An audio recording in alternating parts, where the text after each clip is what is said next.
places most of the time. There we go. We fixed it. Thank you. You find me here, you find me here, Yep. and yeah, that's about it. In the near future, Yes. which is also a joke in of itself, I Soon will be TM. running. Yes. Yeah, right. Yeah. Well, and the near future is Cyberpunk, so um, Eh. I will be running a Cyberpunk Red campaign. That is the plan. Yes. The time slot has been picked. I just have to wait for Kyle to finally let Bang kill Honest John, and we will be set. I don't think it's going to But be yeah, that simple, but we'll I find a know. spot. We'll find a spot. But yeah, that's the plan. I've got a crew. I have to get them into their characters, but we have to wait for stuff. Stuff has to happen. We'll get there. Up things. Stuff and things. Yes, and things. So, also joining us this evening, one of our new regulars, Amy. Thank you for joining us this evening again on short notice. And what else do you do? I keep asking people where can we find you, but you do a lot of stuff, but we can't necessarily see you doing it. So, Yeah, I play a lot of 14, Final Fantasy 14, and League of Legends. Taking a break on RuneScape now. And I play here on the last trial of Honest John on Tuesday nights. And a bunch of other tabletop games and other nights. And living the life. Okay. Speaking of living the life, anybody that knows me knows that I am a storyteller at heart. As soon as I see three people together, that's an audience. That's how I've been my whole life.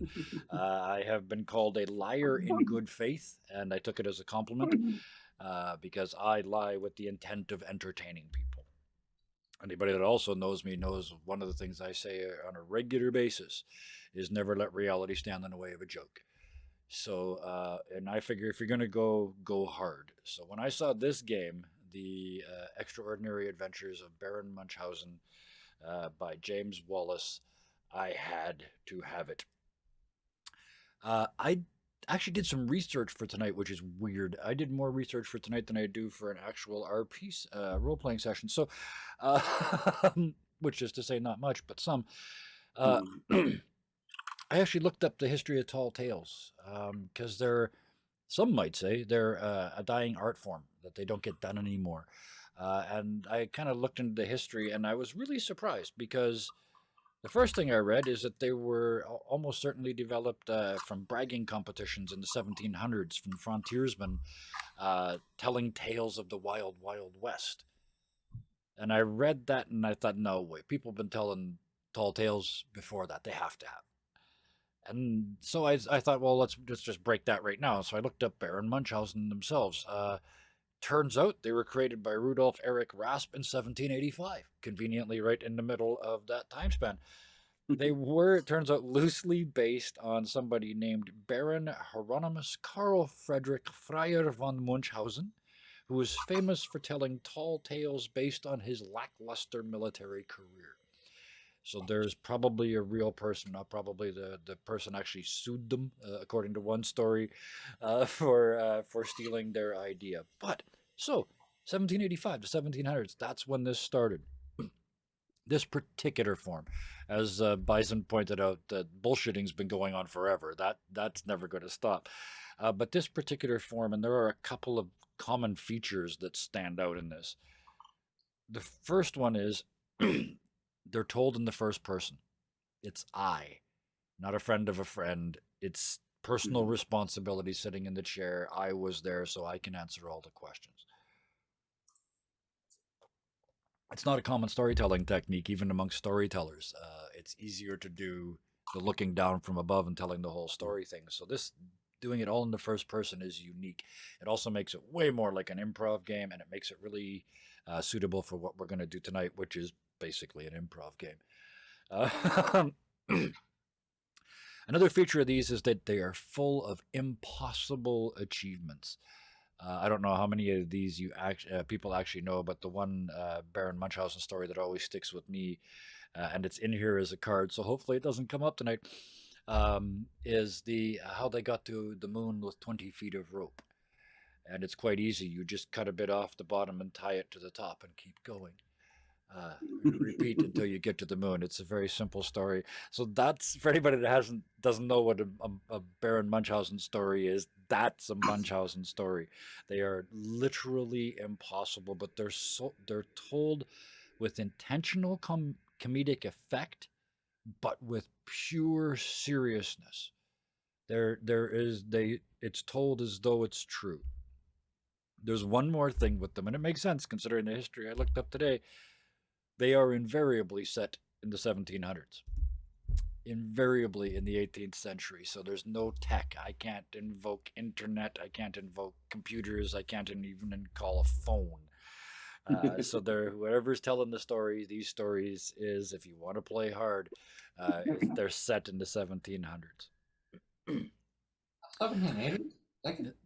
I've heard stories of airports in the 1780s. I should know. I invented them. There was a short version, a short run game that we did here. It didn't quite work, but they never even got to where they were going. But was called 1786, I think it is. It's I thought one of the most interesting years in history, but never mind. The reason that these two fine folks are here is partly so that you can see the response to the stories that we're telling, but also to represent the the Twitch chat as well, because any and all of you can interrupt the story. These cards right down here are 1-sentence story cues. I'm just going to pull one out now just as an example. So let's just drag it over there and flip it over and bring it back. Oops, I missed.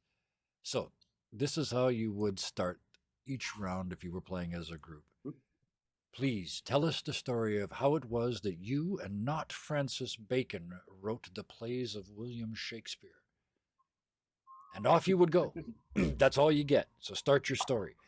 You start telling that story, and at any point in the story, any of the people watching, the next time we do this, is going to be 5 of us sitting around the table playing this. I couldn't get anybody who wanted to play it this time, but hopefully after watching well, this... you didn't fucking ask me for one. I asked in the standard asking place, and you didn't look, so... Okay, fine. I'll take it. I was in looking for players, as it always is.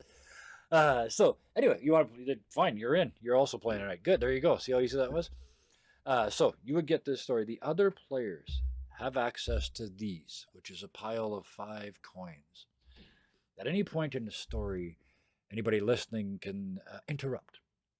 There are a few rules to interrupting. You cannot flat out call them a liar, but you can correct a point of fact. Or you can ask a question. You can interrupt to ask a challenging question that they have to answer and work into the story.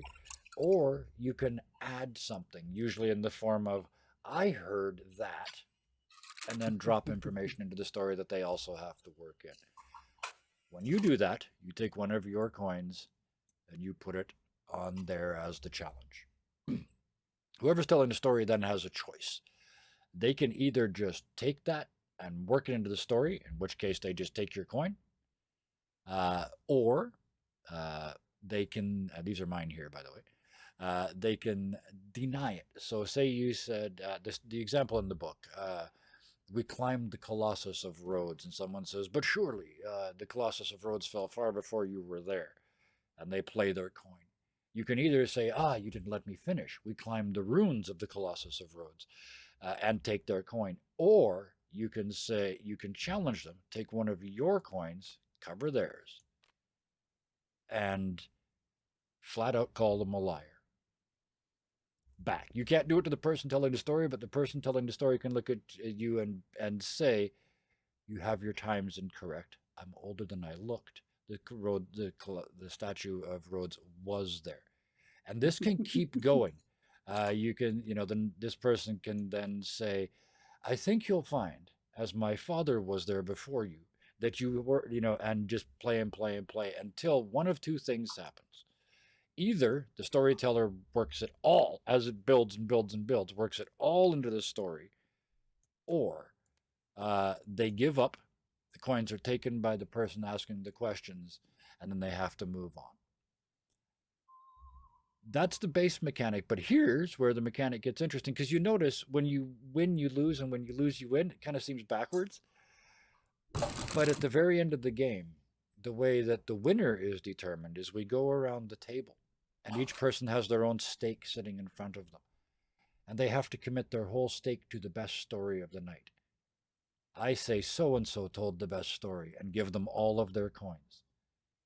And after you've done a round of that, the person with the most coins wins. So, I don't know if we'll use all those rules tonight, but I certainly want to just play at least the basics of this. So we'll put that in there and we'll shuffle it a couple of times. There we go. Do we get it? Hey, Scott's adding you. Hey, he's got. I think I got it. Mary Sue stories, but with a wink and a smirk. Yeah, some of their traditional examples, and again, I love that because it shows the sort of dearth of modern ones. When I was looking this up, it's like Paul Bunyan and their Big Ox Blue. I don't know anybody. I haven't heard that story out loud since I was 7 or 8. Telling tall tales, exactly. Yep. The one that I can think of, like that I've heard the most often, is John Henry. Yes. Yep. Pecos Bill, Johnny Appleseed, John Henry, all of those. Yeah, those are all tall tales. Absolutely. And in that, what this game adds, though, what this storytelling technique adds is the concept. I'm glad you brought this up. The concept of how should we put this? Competitive storytelling? Well, that too, but I was going more for the aristocratic storytelling. This is, it is, you in the game, you create a title for yourself. You tell the story as a character telling the story. It's not Kevin that was there. It is, in this case, let me bring them up. There they are. I have to look at it because I forgot my own name. Pope Leonard, Sir Knightley Poppingham, Duke of the Chaise Lounge, and member of the Most Royal Order of the Garter. The Order of the Garter is actually a real thing. Long story. Not gonna tell it because it sounds sillier than anything I'm gonna fucking make up tonight. Because the first thing that pops in my head is a garter. The second thing that pops into my head is a garter snake garter. Nope, it's a garter. It comes from when the king used to wear tights, and they had garters to hold up their tights. And the Order of the Garter, you were given a set of garters that matched the king, and you were, shall we say, that close to the king. There's only a certain number of them. I forget. It's gone up over the years, but it still exists. There's still only a certain number of them ever. The Most Royal Order of the Garter. So, with that, I've been putting this off. All of a sudden I'm nervous. I'll go first, I guess. Let's turn over a card. Let's see what we got. Oops, I turned over the deck. Put it back. Just a card. Thank you. Here we go. You have to tell all the stories at once. All of them, yes. But instead, I simply have to tell you. Yes, how Pope Leonard, Sir Knightley Poppingham, Duke of the Chaise Lounge and member of the Most Royal Order of the Garter, incurred the wrath of the god Vulcan. Sure, why not?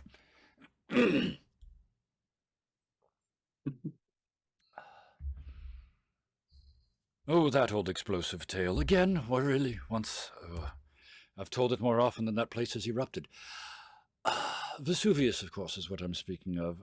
We were digging through the tufa, as it was, exploring the remains. We'd found only the slightest of dints in the ground, representing the caved-in structures underneath. But we weren't really interested in those, because it was, in fact, what that was hiding that we were interested in. Bullion, gold, Roman gold, piled to the eyes, the richest city ever, Pompeii, buried, it is said, by the gods. One god in particular. Vulcan, the miserable bastard, tried to melt down all his gold and take it back, you see. Well, I wasn't having it, was I? My footman James and I set off immediately to find the source of the heat, the melting, the volcanic caldera, if you will. In doing so, we did encounter a number of small holes in the ground, venting steams and gases and such things, but luckily I was able to use James to stuff most of them up. He would then wiggle out after I left and rush off to the next one. He actually got quite good at it. He's almost as good as my dog, you see. Eventually he would run ahead and stick himself into the hole so that I didn't have to breathe the fumes. It is in fact slander. It is exactly the sort of slander that got me in trouble in just a few moments, as you will see. Because not only was I going into the land of Vulcan to steal what was, according to him, rightfully his, I intended to not take only his gold, but also his good wife. For I had met her, you see, at a party in Pompeii a number of years earlier, a charming woman. No idea how she got tied in with that idiot.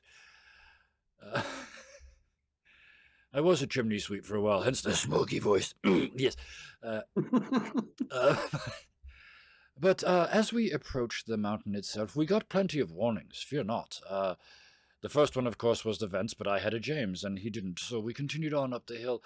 As we got to the edge of the caldera, as it were, and looked down into the lake of lava, I thought, well, here's where we're in trouble, aren't we? How are we going to get down into that? I could see out on the island a small piece of lava with the gold floating on it. But how are we to get there? I looked at James and thought, no, even his broad, well-fed British backside is insufficient to bridge that gap. We'll have to come up with something else. Luckily. Yes? You need a Frenchman. Which Frenchman? Any Frenchman. Ah, I see what you mean. Broader of posterior, as it were. I did try that on 2 occasions. The first one melted. The second one ran away screaming, having seen the first one melt. And that's how I knew that they were not up to the task. But I did have another plan for those wondrous Frenchmen, being who they are. They left behind bottles and bottles and bottles of that piss-weak French wine. Can't they just drink scotch like a normal person? Anyway, I thought that I've got a use for that. And I did send my good assistant and footman James off down the edge of the caldera, bearing many bottles of this red wine. He did, one at a time, pour them out in front of him, creating a small pool of lava. I realized it was melting behind him, and so I leapt on the raft with him. Using his left foot, which had been destroyed in a previous adventure and been replaced by a hard piece of metal, I rowed while he poured bottle after bottle, the raft drifting towards the centerpiece. It was only when we got there we realized it was a trap. It was indeed the gold, but it was not an island. It was Vulcan's nose protruding from the lava. Well, what was one to do but reach into one's pocket and pull out one's snuff box? I'm sure he's had snuff before, but not good British snuff, thought I, and opening it shook the entire contents into his large, salt-smelling, kelp-begotten snoot. Kelp-begotten? Kelp-begotten, yes indeed. Begotten of kelp. Look it up. Kelp everywhere. Look like nose hair, but how? He is a god of the forge. He's never been near water in his life. It's his wife that was born of the sea. Both of those things are true. But he was floating, if you remember, in a pool of lava, which to him acts as water. So for him, there is lava kelp, which has festooned his face and quite often caused him to be painted with a beard. What was the other one?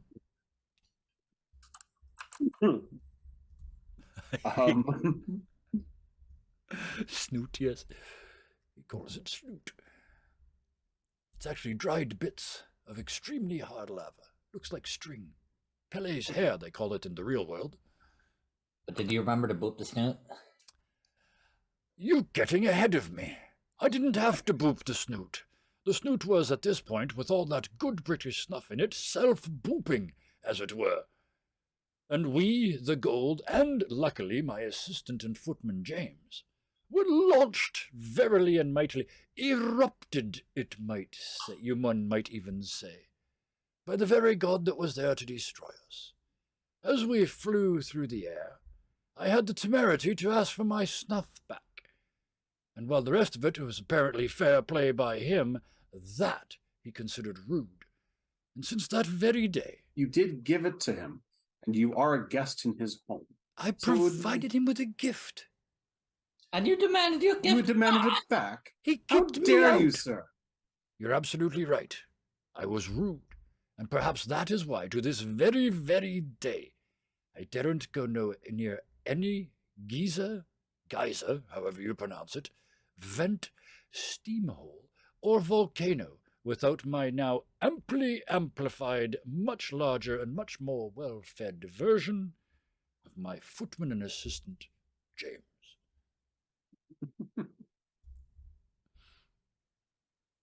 Works. That's the idea. Works. Okay.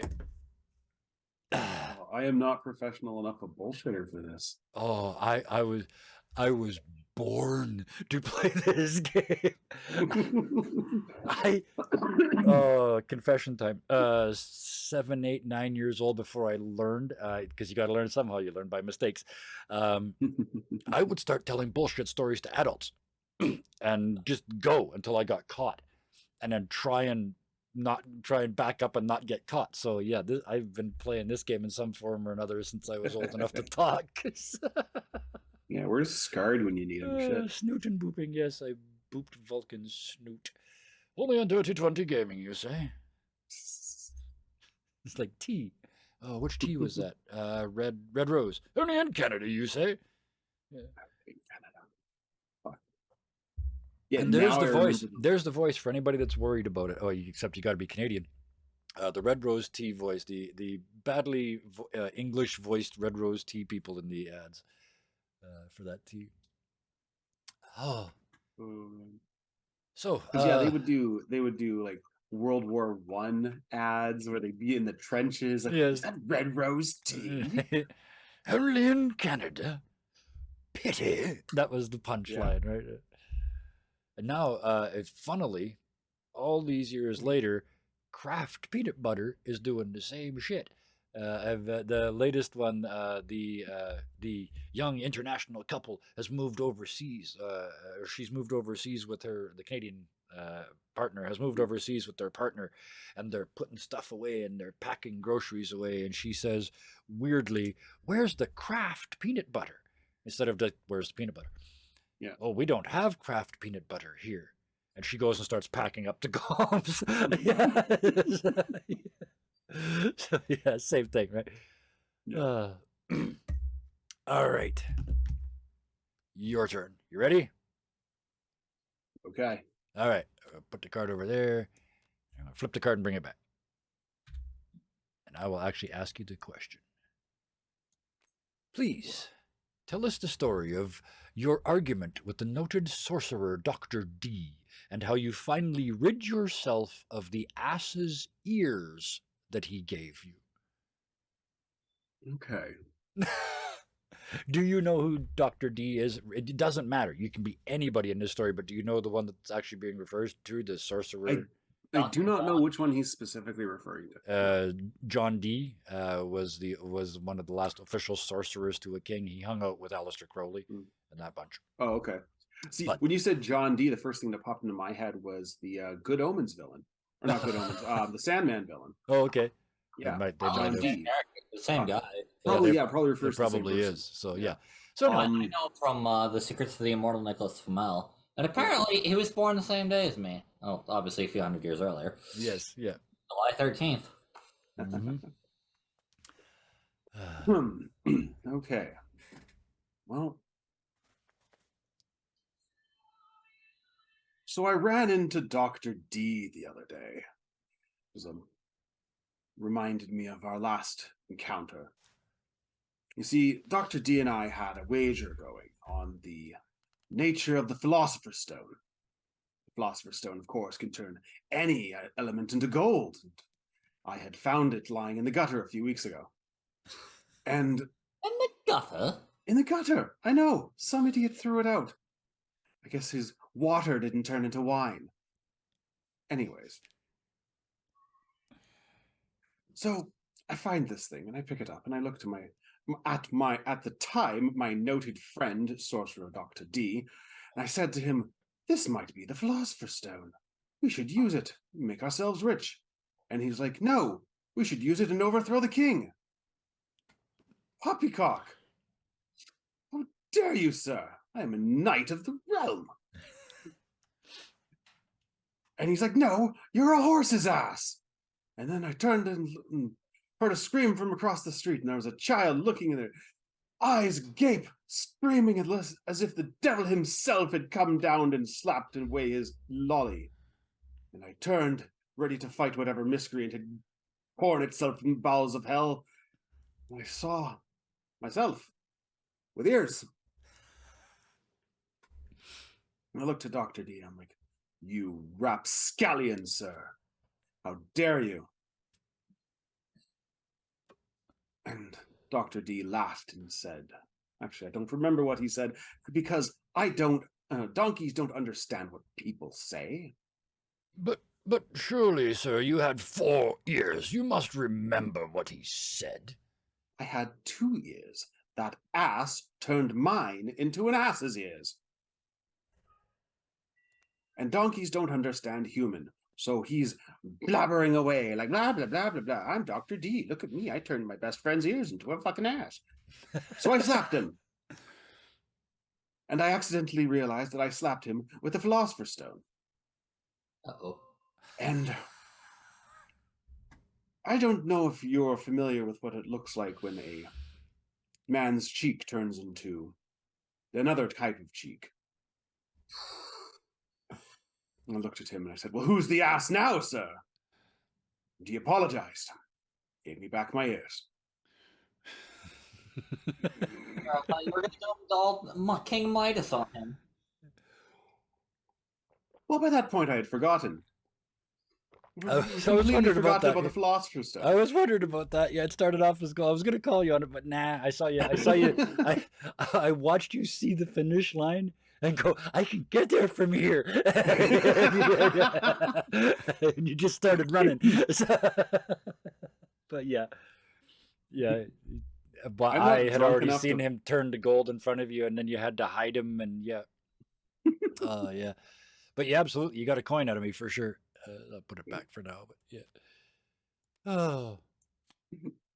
Whew. Amy, would you care to have a go? I'll pass. Okay. Oh, come on. That's okay. No pressure. This is tough. This is 1 sentence, build a story in front of people. You're both asshats. Yes. I'm taking your coin away. Chat gets your coin. That's No meaning to turn the other cheek. That's what. Yeah. Okay. Honestly, that's where my brain kept going. I thought I had something clever for it, and I'm like, nope, this is going to turn to butt jokes. Turned into another cheek. The joke was right there. Yeah. But yeah, you can see. How did that feel? Did you feel like you were struggling? Did you feel like you were? How far ahead of yourself were you? I was the hole. There was I was absolutely nowhere. Like, I was kind of stumbling over my own words. It's hard. It is actually quite difficult. Mm-hmm. Especially if you're not well versed in improv. I mean, we do a lot of improv, but we're in character. There's context. Yeah. This is context free. This one of the reasons I wanted to try this with other people is because of this.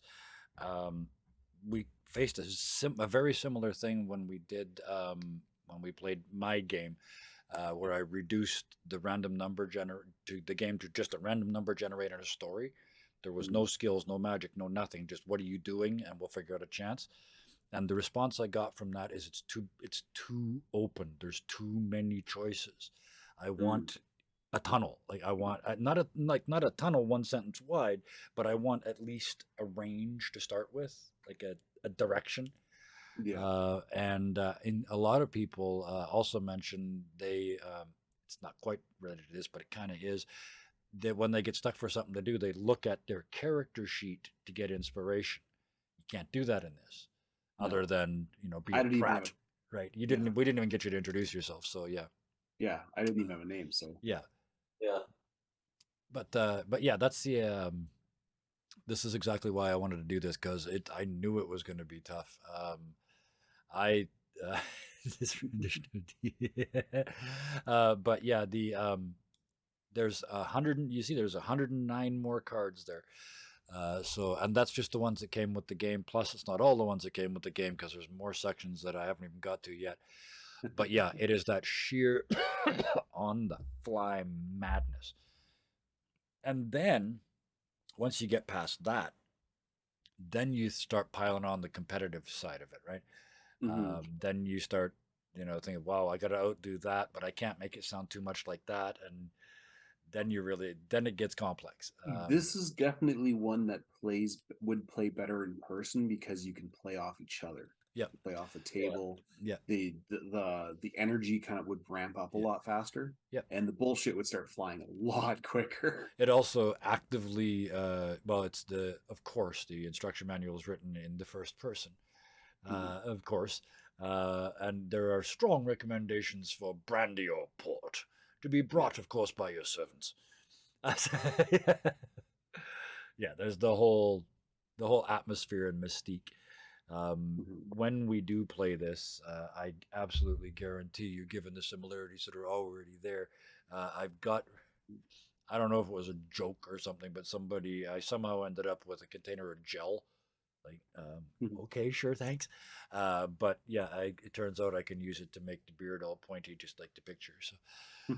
So when we do play it for real, I'm going to do that. But tonight, that's all I really wanted to do tonight. Was I was expecting to do one or two, but thank you for doing one yourself. Yeah, Uh, chat will have an impact, yeah. and Oh yeah. Yeah, exactly. Once chat gets used to this, when we do the Twitch plays, mhm. what I'm hoping, well, yeah, it's because it's a combination that I want to do, right? I want sort of 5 people is what it suggests in the book. So that's what I want. Me and 4 people sitting around this same table. And oh, by the way, we're using Tabletop Simulator for all of this, for the cards and the coins and the table and all that goodness. The chair is from Pixabay, and Mhm. yeah. So, um, but yeah, this is what there'll be 5 of us sitting around this table playing. All of this you go around a table, and we didn't use the coins much tonight, but that's also part of the game too. And frankly, even in the book, it's like the person talking me into writing this book keeps insisting on rules. So here, and then there's, Yeah. let's use these coins. But it really is just exactly what you guys did. Just interrupt, right? Wait a minute, Yeah. the one we didn't see tonight, and it's another improv thing. It's yes and, Mhm. which is to say, I heard that, but I also heard the Vulcan story.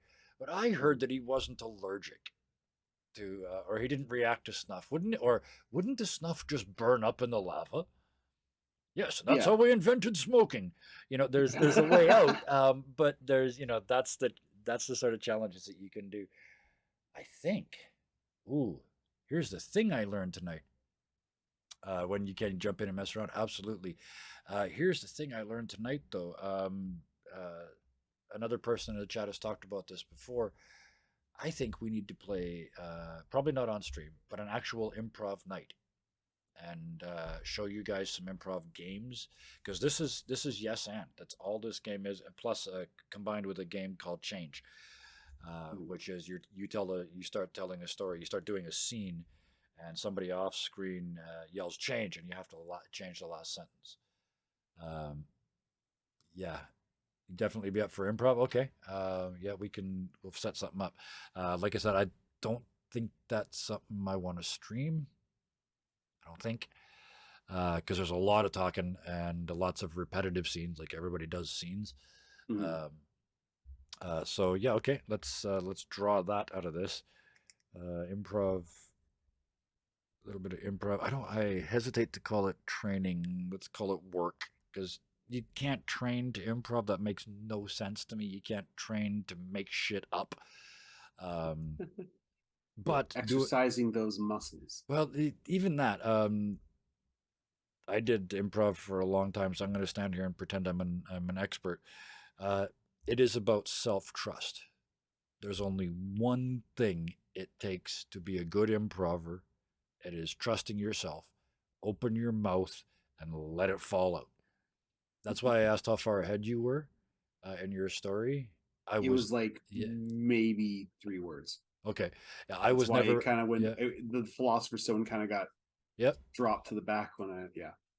I was never more than that far ahead either. Okay. That So that the doesn't make me feel difference. too bad. Here's the difference.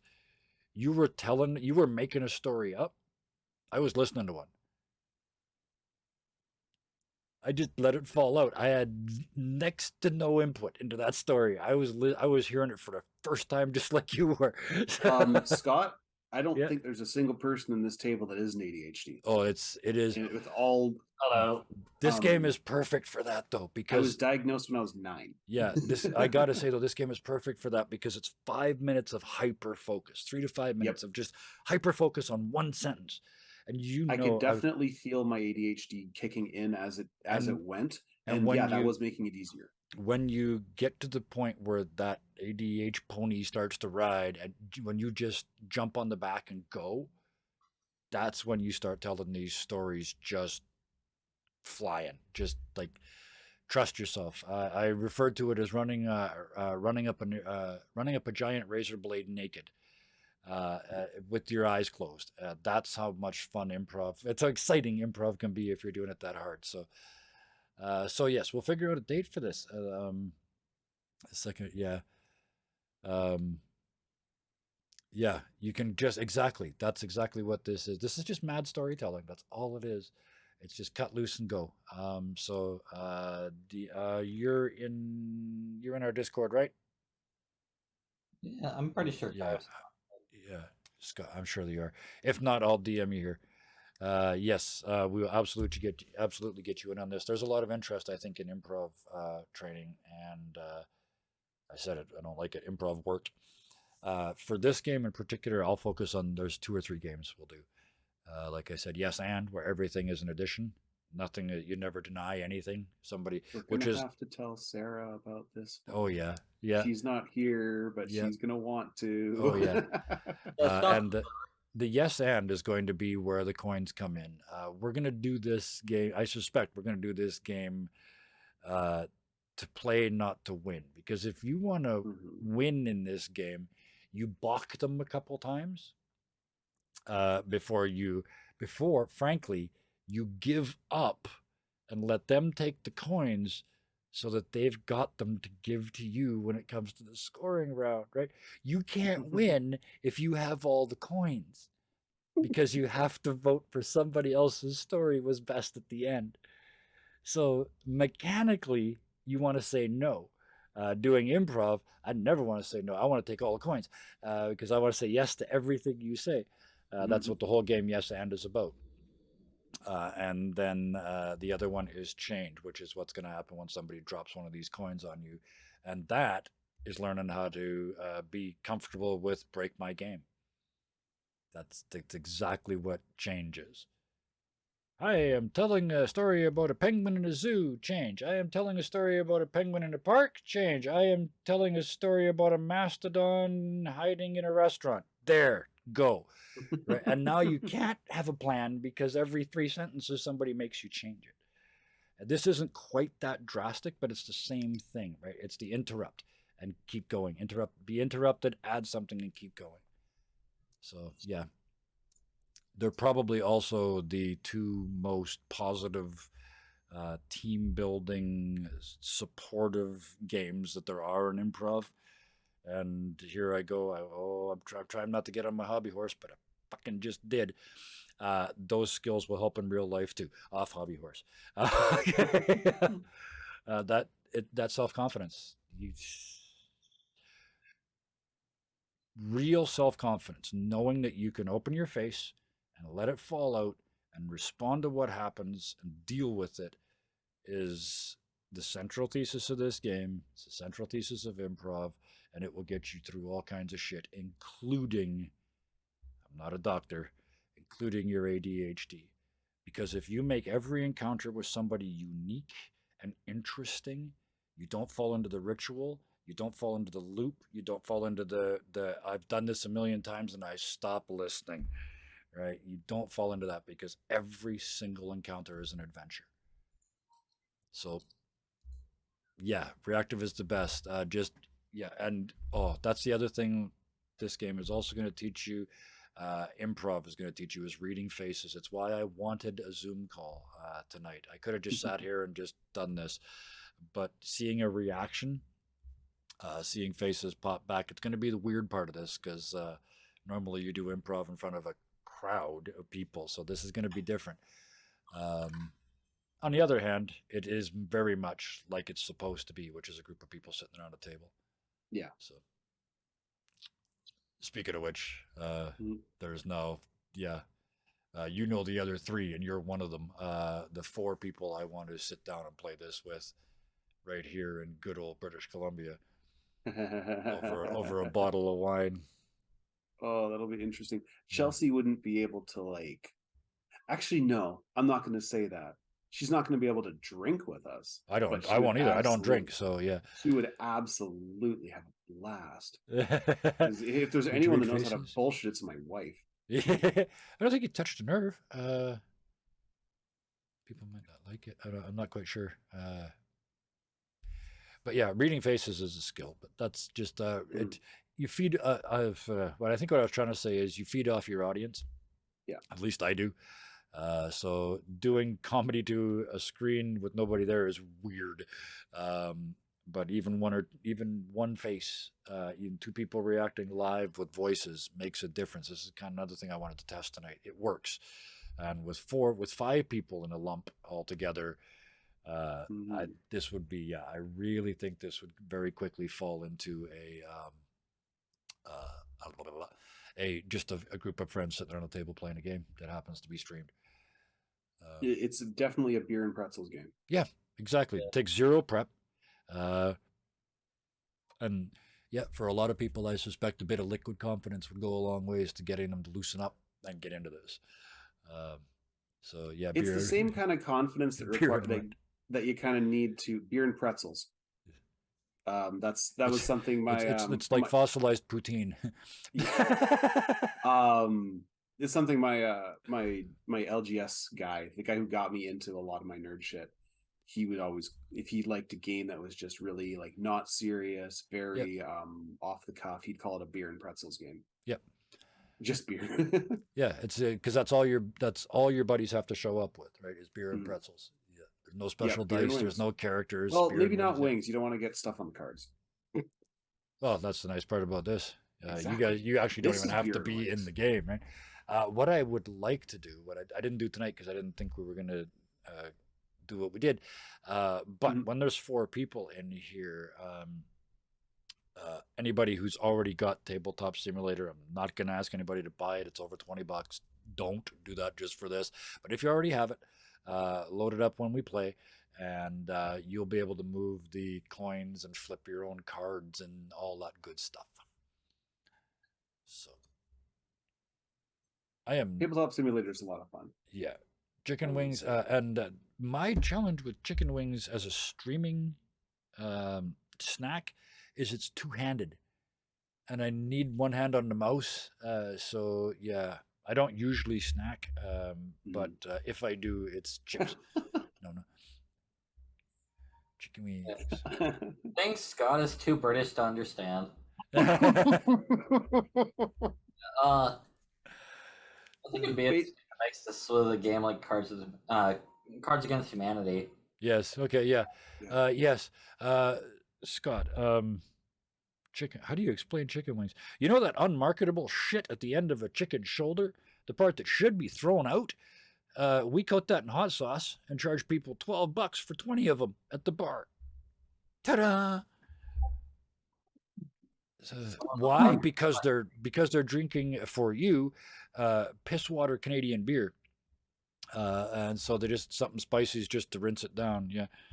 Well, the thing is, Scott, if you give people foods that are high in fat and salt, they'll drink more. It's either this. It's for people. If people who don't want to buy chips or crisps. crisps, me. Yep. whichever. I don't know which is the proper term. Crisps is chips.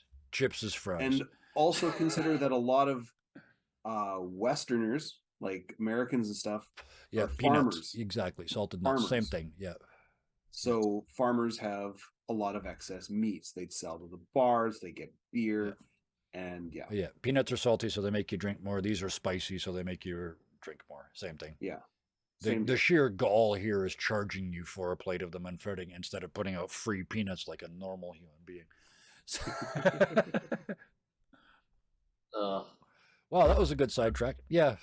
There's a brewing company in my hometown. The floor was always covered in peanut shells. Oh, yeah. Actually, there was a restaurant here in Kelowna that had that for ages. They'd bring you peanuts instead of bread at the start of their meal, and they'd tell you throw the shells on the floor. The point of that on the floor traditionally used to be to soak up spilled alcohol. The point to wings is just to keep people at the bar longer. Yep, and They're spicy appetizers. Yeah, you burn their tongue so they think that drinking beer. It's just cool appetizers. They're just a lot of people. Oh, also another thing in North America, Who spills the drink? Yeah. In North America, you cannot drink unless you eat food. In a restaurant, yeah, you have to go to a specific bar. Mm-hmm.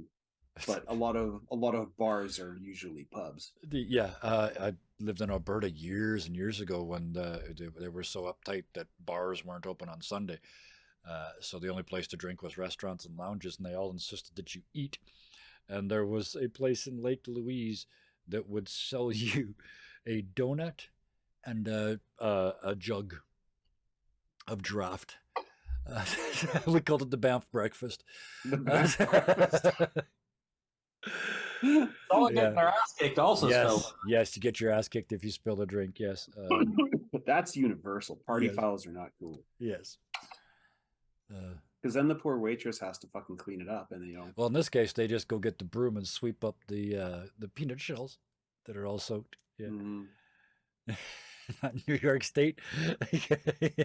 You don't get your ass kicked there, or you do get your ass kicked there, or you just get shot. I'm not sure. Sorry.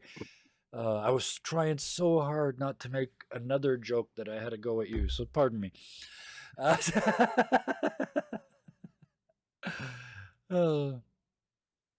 But yeah, the game's going to work. But the big upshot of this is improv is how many times do I need to hear something before I realize it's a good idea? Apparently about 137. Because that's got to be the 137th time I've heard somebody say, we should do improv. So let's do that. Figure it out. We can drink without eating. Oh, drink. Yeah, I see what you mean. Yeah, you can hear now too. Actually, what civilized the world in Canada was Expo 86. Because there's no way that they were going to have a world exposition and have the entire world not be able to drink 1/7 of the time that it was open. So they put in civilized 7 days a week drinking laws in Canada for that particular event. So 1986, there you go. That's when we got reasonable drinking laws in Canada. We still can't walk around with a beer though. So let's make that really clear. We have not gone full German. And pubs are everything closes at like 1. Last call's at 1, yeah. Kick you out at 2. No, they kick you out at 1. Is it now? Okay, well, it's been a long time since I drank. 2 a.m. here, I think. They had a rule in Manitoba when I lived there that no bar could be open more than 12 hours a day. So somebody realized there was a market, and they have a bar that's open from 8 in the morning until 8 at night. From 8:15 in the morning until about 2 in the afternoon, when all the other bars opened up, they got all the business. Yeah, close at 1. About that gap from 2 a.m. to 8 a.m. Yes. Oh. Yes, Scott. Yeah, you guys drink whether they're open or not. Yeah, I mean, I don't know I don't know like the consumption rates as far as like English speaking countries, but I'm pretty sure it's. Oh, I see. Everything's open all the time. Yeah. That's why. Yeah. I get it. Yeah, there's very few countries in the world that a Canadian will go, oh, you're from there, and then give you the drinker's nod, and you guys are one of them. No question. Yeah. England, Germany, Australia. That's the big 3 that come to mind for me. Or I should say the British. For me, I'm sort of a generalist, so the British Isles, yeah. Yeah, the British Isles. And then you get to the professionals in Eastern Europe, and you're like, dude, That's a whole different thing. no, That's a that's sport. alcoholism. Yeah, That's that's alcoholism. yeah. Okay, sure. There's the I was trying to make a joke, but That's yeah, not sport, it's a lifestyle. yeah, yeah. keeping the economy open. We're drinking far too much. What's the That answer? distillery is Vodka. open because of me. Yes. What do we have And lots it's of? like- Potatoes. Can you make alcohol out of that? I'm pretty sure. Turns out, fuck yes, you can. So yeah. Alcohol in the stores on a Sunday. We have one province in Canada where you can buy booze at the corner store. Drink in a bar and a restaurant. That's before noon. changing a little bit more now. You can buy beer and wine in Yes. you can buy beer in Alberta, you can buy wine in BC, and you can buy, I think it's like bourbon in Quebec. Yeah. In Loblaw stores. But fuck Loblaws. Oh god, a Geordie. Yeah. Yeah. There's jokes about why we keep you drunk. Wasn't for alcohol, Irish rule the world. You can buy beer, wine at gas station stores here. Yeah, which is reasonable. Any reasonable community that's got adults, it makes sense to me that I like the idea, the way that amongst other places Germany does it. As long as you don't act like an idiot, you can pretty much, you can walk down the street with a beer. Just don't be an idiot. Right? Yeah, it's a pretty simple rule. Don't be a moron. That last caveat. Yeah. And, it would be nice to say you shouldn't have to tell people that, but apparently you do. So. Yeah, you have to tell a lot of people a lot of things. But this is at the risk of becoming a political story, and I don't want to do that. I wanted this to be a quick test of this game, and that's what it was. As to the story ones, I'm not going to do another one. I'm just going to flip another card to give you guys the idea what this actually does. Suggesting we do another one. What's that? I was suggesting you do another one. Oh, I'm not going to do another one. They're exhausting. But let's just flip the whole pile over. This is actually one of my, I remember typing this one in. Tell us the story of how you became the first person to descend Mont Blanc before becoming the first person who climbed it. Oh, I know the answer to that one. I left my watch at the top. But see, that actually, thank you for bringing that up, because my inner comedian and inner performance improv person who performed at like live shows like Whose Line Is It Anyway style, not long form, it's short form improv, 1-2 minutes, and you're talking about jokes per minute. Some people do DPM, we used to do JPM, like how many JPMs did that scene have? Jokes per minute, right? So Letterkenny's the same. So to get that, so I'm used to that, right? It's like bang. So you read this and you get the answer, right? But now you have to spin that into 3 to 5 minutes. That's the challenge for me. The ADHD gets the punchline, and then you go and from then there. my stupid ass has to write the joke. Yes, that's all you got to do, and you don't have to write the joke. You just have to tell the joke. This is the secret that I was talking about before. Stop writing the joke. Just open your mouth and tell the joke. Just keep the goal in mind, right? Look where you're going, and just go. And if you get knocked over here, so what? Have a little fun over here, and go back over there when you're done, right? This will be great for Mr. Bones. This will be great for reteaching me how to play Mr. Bones. So play, play Mr. Bones. Come up with an outrageous title. I managed to get 4 titles into mine. There's only one word that isn't actually a title. Even one of his names is a title. So yeah, Professor the Mr. Bones, and that's the character you come with. And like I said, this game is about playing a character that's telling a story. It wasn't me that told that story. Kevin telling that story would have been very different. I'm just wondering how many dad jokes Scott could work into one of these. Oh yeah, absolutely. Yeah, that would be a great way. That would be a great way to do it. Yeah, like just do something different with it. It doesn't have to be the aristocratic approach. It's just got to be a character, right? But anything that you've got that causes you to launch off on tangents, this is the place to free that, right? To celebrate that part of yourself. check your Ritalin at the door. Absolutely. Yep. Yeah.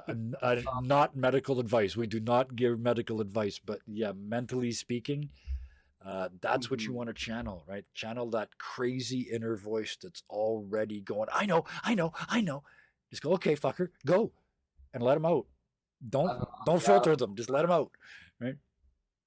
Amy, sorry. I've been off the Adderall for 15 years now. So yeah, I like this. I like this very much. I think this is gonna be a lot of fun. With people, some people I think are gonna the improv is gonna really help.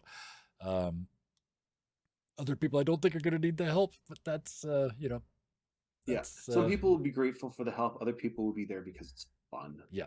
I can imagine a lot of the Bravely Broken people would be very interested in this. That's true. Yeah, you're right. I should advertise over there. The first person that jumped on the response to this, no surprise at all, was our very own Bad Kyle. He's like, yeah. Tell us these stories. Yeah. So yeah, but unfortunately, he is in paradise at the moment. Not unfortunately, fortunately for him, unfortunately for us. Otherwise, what are you doing? He'd be here tonight. Yeah. You guys got I almost said lucky. I will take that back. You guys got diagnosed early. I didn't get. We got diagnosed right at the cusp of its kind of like discovery kind of. I was 42 when I went in with what I thought was depression and started getting the alphabet thrown at me. So yeah. It was the early aughts for me. So yeah. No, that's 1994, like right when ADHD was. I'll say it again. We talked about it earlier. Good. The fact that they're catching it earlier is a good thing. The fact that they're catching it in girls now is amazing. Yep. Because the diagnosis criteria was designed for boys. Yep. Yeah, it was a sexist criteria. But yes, I got nothing bad to say about getting diagnosed younger and younger. It gives you the opportunity at least to know, right? Whether that what you do with that information is, that's up to you.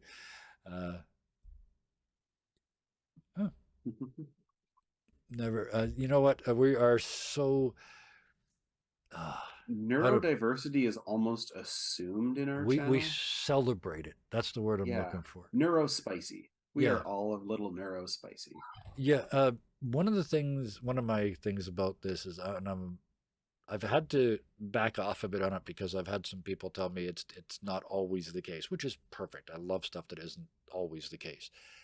But neurodivergent isn't always broken. It's just different. In some cases, I have to put this caveat in there, in some cases, by the person who has the condition, they define themselves as broken, and therefore I am not going to argue. In those instances, that's not what I'm talking about here. But in a lot of cases, people that have been told that they're broken are not. They're just different. And this is a place where you can let the different out, let the real out. That's what our logo really means. The inclusive logo, that's everybody. Everybody gets to be, right? That's what it's all about. Even if somebody asked you when you were young if they could have your attention and you said yes and they kept it. Yep. Yeah. That's on them. Yeah. That's their fault. That's them. That's something that you now get to experience. Now. Yeah. You get to, it just means you get to experience the world through a different filter than everybody else. And from what I've seen of most people's filters, I'm very glad I see the world through a different filter than everybody else. Coping mechanisms sometimes are necessary to function in public. Yes. I can't spend long periods of time in public. Yes. But I'm not broken. I'm different. So I want everybody to release that. Yeah, release the head bees. Release the head bees as a cannon of information out of your face hole. Just like, yes. Yes. Yep. My camera froze, just so y'all know. It's all good. Yep. Yeah. Just this is a place where You're free to be you. That's the whole Okay, my camera point. froze too. Thank you for breaking that serious moment with a necessary moment of levity. Thank you. That was awesome. You guys are amazing. All right. On that happy note, let's call an end to this. I mean, we went over an hour. I'm actually surprised. I figured we'd be done in 30 minutes, frankly. Couple stories and out the door. But cool. Major success. Watch the Discord. Scott, I will PM you specifically because you asked. Later tonight. I'm going to have a meal after this, but yeah, we'll figure out a time because it's not streamed. It'll make it easier. Oh, you're very welcome. Come back when we're playing it with 5 people. It's going to be a blast. But yes, we're going to set this up. We're going to also set up that improv night as well. At least one of them, and we'll see how that goes. Scott is in the Discord. I checked. Yes, excellent. Thank you. So yeah, look forward to that. Watch the Looking to Play channel, and we will get that set up. Cool. That's not the message I thought we were going to come out tonight with, but that's why we did it. So let's put the cards back and flip them over and put them in the pile and shuffle them. You see how it shuffles? Spins the card, but every time it does it at a different depth. Oh, nice. Tabletop Simulator, ladies and gentlemen. The weird. I put the chair in the. Not a derail, Scott.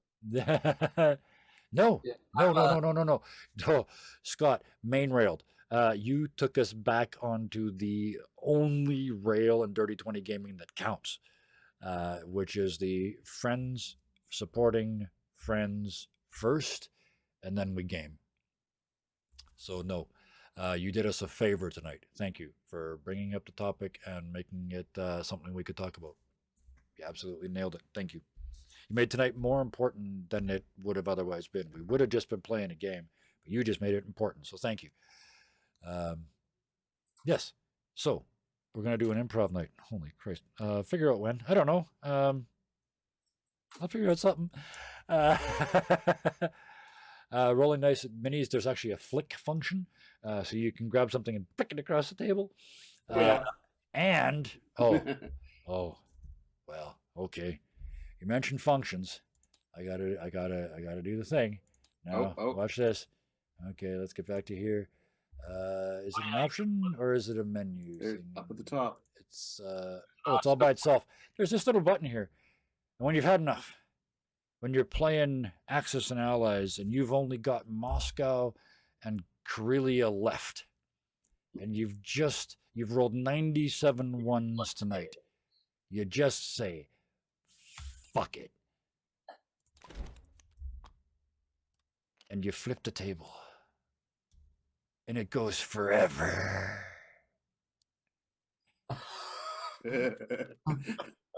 And you don't have to clean up the mess. So now, here's look at this room, right? Look at this room we're playing in. Yeah. This is what happens when you use a rectangular picture and put it in here as a background. When we play next, I will point this elsewhere. In fact, the last time this was the intended view, and then the table would be in front of you, and I would be sitting in front of that little book in the box. Which at least didn't have the jarring split scene behind me, but luckily the humongous chair I'm sitting in covered up the seam. So yeah. But yeah, you can see where I was supposed to be sitting, literally in that little box, and then the table's set against this box. But that's another thing I'll get right when we actually play it. Oh, he just got kicked out. That is a sign. That is the sign we need.